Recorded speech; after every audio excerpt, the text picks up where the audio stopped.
Hello. Yeah. What a powerful, extremely powerful day. Yeah. I feel everything moving within me, and I feel it in the room. Yeah. And I just love being back into the seminar. I feel that on the live stream that you did through the past couple of years has been incredible. Yeah. And has really moved me in an incredible direction. Yeah.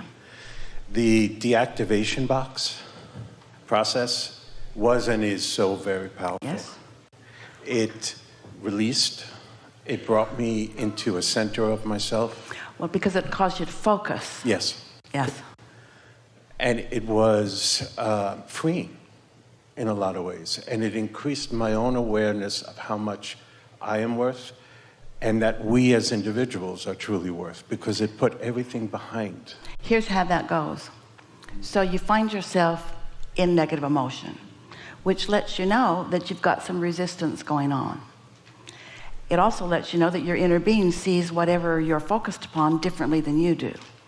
So then you say to yourself, I have decided that I'm going to render this vibration that I've got going on right here, right now, inactive.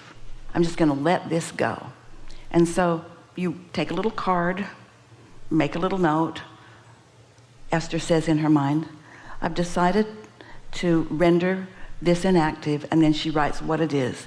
And usually it's something like, my assumption that such and such happened. I've decided to render that inactive. Then just drop it in the box. Sometimes it comes up 5 more times. Sometimes it comes up 20 times. Sometimes it comes up from different directions. But before long, your decision to render it inactive renders it inactive. Now, it's a little counterintuitive to what we've been talking about, the law of attraction, isn't it? Because it's almost like pushing away this thing. But you're not pushing it away. You're softly just saying, done with this. I'm done with this.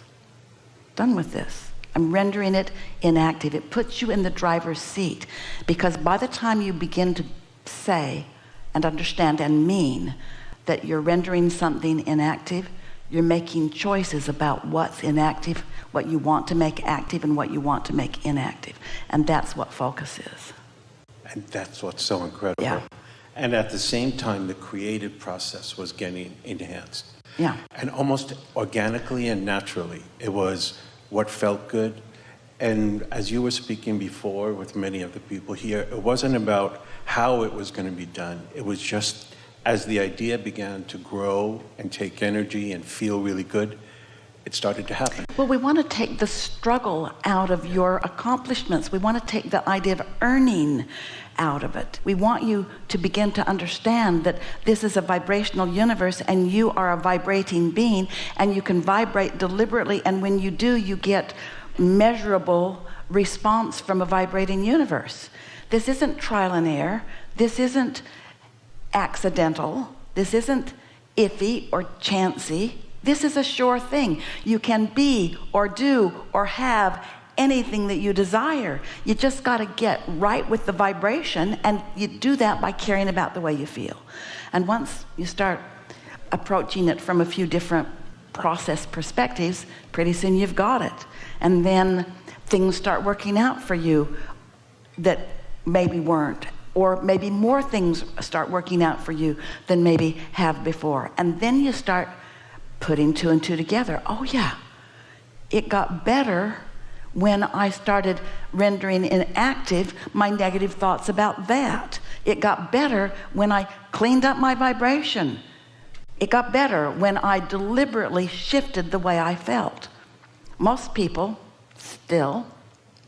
on the planet, they want the circumstance to change, and then they will have a better feeling response to the changed circumstance.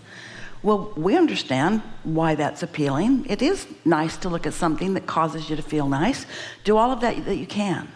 But don't ask the circumstance to change. You change. Don't ask somebody else to change the circumstance. All that does is make you believe in them, but still not in you.